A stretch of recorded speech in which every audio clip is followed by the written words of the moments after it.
گلناز، انقدر فکرتو درگیر نکن.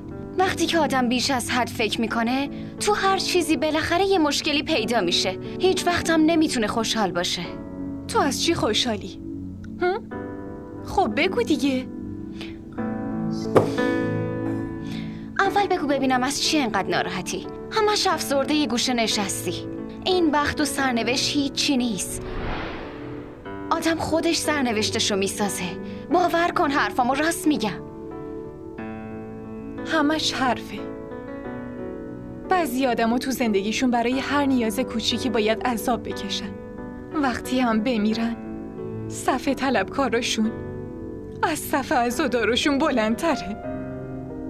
بعضیا هم از وقتی تو شکم مادرشونن یه چیزایی میخورن که ما فکرشم نمی کنیم.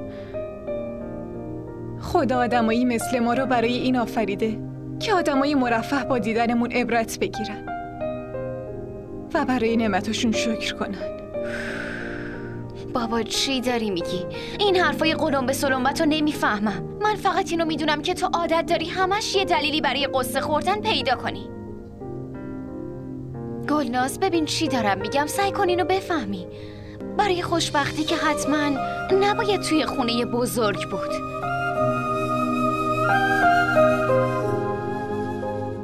فقط اگه یه نفر تو زندگی عاشقت باشه کلی ارزش داره. بعد تو واقعا ناشکری. یه بار تو زندگی حرف داداش عمرانو قبول کن. اگه زندگیت از این رو به اون رو نشد بعد بیا هرچی خواستی به من بگو. مگه دیوونه شدی؟ چیزی که بهش میگی عشق یه فریبه، دروغه. من که میگم خیلی به امجد امید نداشته باش. یه وقت بعدم پشیمون نشی. این امکان نداره. امجد واقعا عاشقمه. خیلی زیاد دوستم داره. منم خیلی بهش اعتماد دارم. اون هیچ وقت نمیتونه گولم بزنه. دردانه، عمران خودش به هم گفت که خاله هاجر و خاله رانیا دارن کار ازدواج امجد و بیتا رو میکنن. داداش عمران دروغ میگه. هیچ وقت از امجد خوشش نمیومده. برای همین با چرت و پرت میخواد رابطمون رو شکراب کنه، وگرنه واقعیت نداره. امجد فقط و فقط با من ازدواج میکنه. اینو خودش شخصا به خاله هاجرم گفته. اگه یه بار دیگه داداش عمران از این حرفا بهت زد بیا بهم بگو. فهمیدی چی میگم یا نه؟ اگه جوابشو ندادم اسمم عوض میکنم.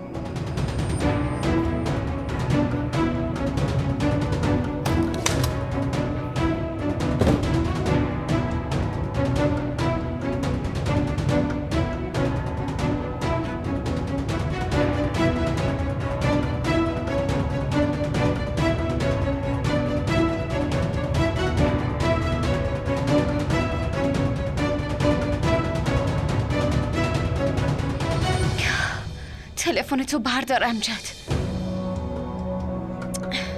چرا جواب نمیدی آخه؟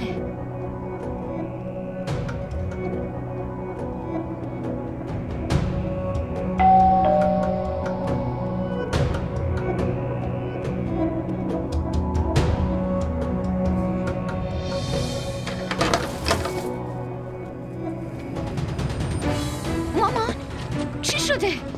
داداش عمران مامان چه شده ها؟ هیچی نیست دخترم. من حالم خوبه. حالشون اصلا خوب نیست. خیلی ضعیف شدن.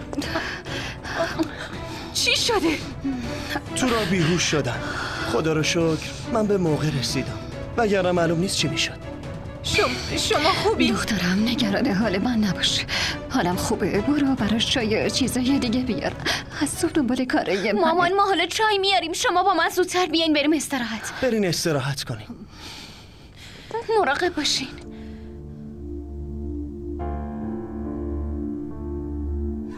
اینا داروان. سر وقت بده. توش گلوکوزم هست. اونم بهشون بده.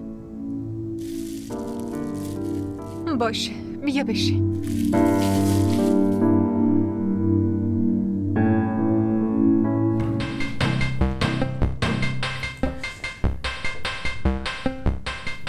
نیومدم چای بخورم.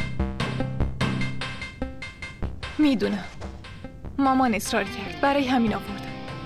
شکر خدا حداقل اصرار یکی رو میفهمی. 「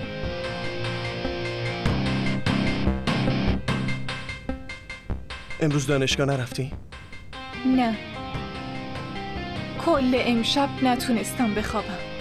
برای همین امروز همش خواب بودم. اونطور که تو پا شدی و رفتی همون موقع قسم خوردم که دیگه این طرف آفتابی نشم.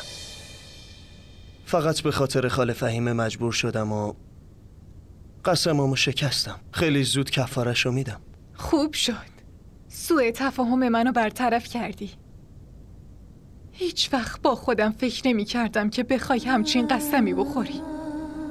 با وجود همه ی حرفات امیدوار بودم که شاید شرایط منو بفهمی، اما تو خیلی خوب. ازت هیچ گله‌ای ندارم. هیچ وقت اشتباه خودتو قبول نمی کنی. تو همیشه بقیه رو مقصر میدونی. من تو رو مقصر نمیدونم.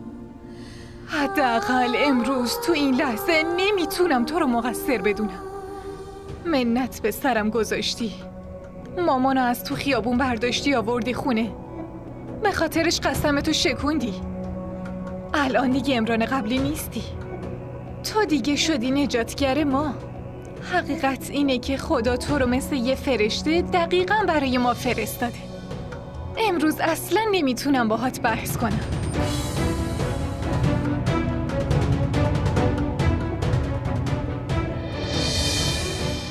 ای وای، چرا چایی تو نخوردی؟ قسمتو که شکوندی. بگو ببینم چای نخوردنت کفاره قسمته؟ من میرم. کار مهمی دارم. دیر شده.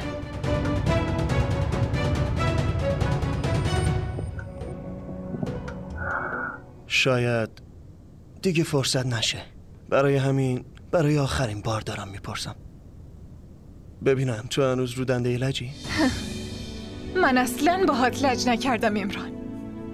من فقط بهت اینو گفتم که اگه میخوای درسمو ول کنم خاله رو بفرست خونم. اما فکر کنم بیشتر از من کوتاه اومدن و دوست داری عمران. میخوای منو شکست بدی و جشن پیروزی بگیری. پس این یعنی من تو تصمیم گیری آزادم؟ آره؟ تو قبلا هم آزاد بودی، الان هم آزادی. کی میتونه جلو تو بگیره؟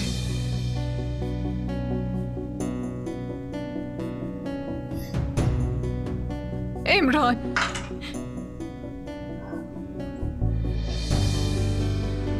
قبل هر تصمیمی فقط اینو یادت باشه که شکوندن هر قسمی کفاره نداره. شکوندن بعضی قسم ها سزا داره.